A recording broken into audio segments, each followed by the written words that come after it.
Hello and welcome to MichelleMotivateMe.com. This podcast is entitled 7 Secrets to Improve Memorization. This is part of the Training and Coaching podcast series. I want to share my 7 secrets to improve memorization with you, but first, as always, I'm going to ask you to take out a pen and a piece of paper and write this down according to adult learning theory, even if you never look at this information again. The very fact that you've written it down will help you to retain this information. And this is about retaining and increasing your retention rates and improving memorization. So I do want you to write this down.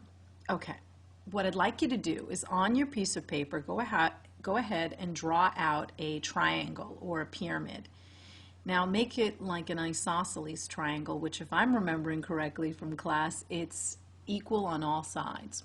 So a nice even triangle. At the very, very tip of it, I want you to imagine that those are the retention rates that are the least effective, and then the fat part of the triangle, the one on the bottom, is the techniques, the tool that we're going to be using that will help retain information the most.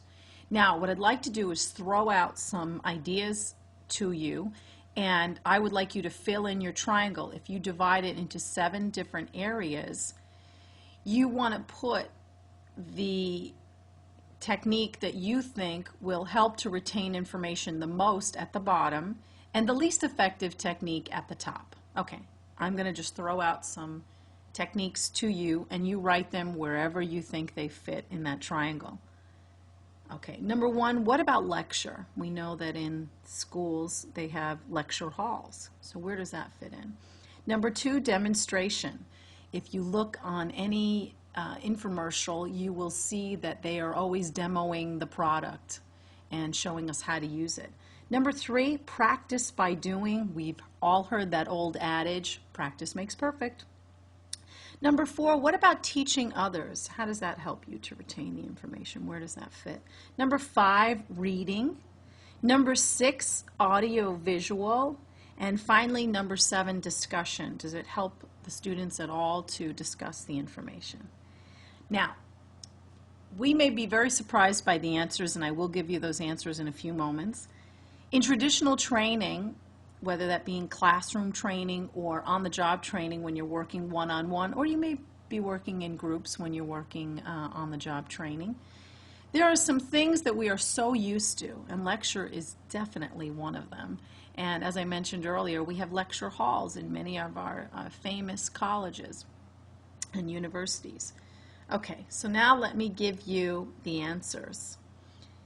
The least effective, the one that should have been on the top of your triangle in that very, very small tip there, is lecture. Surprise, surprise. You only retain, the experts tell us that we only retain 5% of the information that we receive when we've been lectured to. Next is reading, 10%. Audio visual, 20%. Demonstration, 30%. Discussion, 50%. Practice by doing, 75%. And teaching others, this is the winner, 90%. We retain 90% of the information that we need to hold on to when we have an obligation to teach others or when we actually do teach others. All right, so let's look at this a little bit. What should we do with this information? Number 1, I think the first thing that we need to think about is reducing lecture. Number 2, maybe it would be a good idea to ask your students, or if you're a manager and supervisor and you're going to be doing some on-the-job training the next day, to hand out a piece of paper with some information on it and ask the trainee or the student or the participant, whatever you want to call him or her, to read that information prior to coming to work, prior to coming to class. Number 3, a good idea is to limit audio-visual. PowerPoint is an excellent tool. Videos are great for teaching, but it shouldn't be the entire presentation. You need to incorporate some of these other techniques that we've been talking about. Number 4, use demonstration, definitely, to add variety, especially in a safety class. Can't you see that? Having a fire extinguisher, passing it around the room, letting everybody feel the weight of it or try it out. Number 5, discussion. You want to ask questions. Find out who the experts are in the class and ask them to give you some information. It makes it more interesting for the other participants to hear somebody else talk as well. Maybe you could do an icebreaker and have them interview each other prior to doing an exercise, and then have them share what they've learned from their other students about the training material.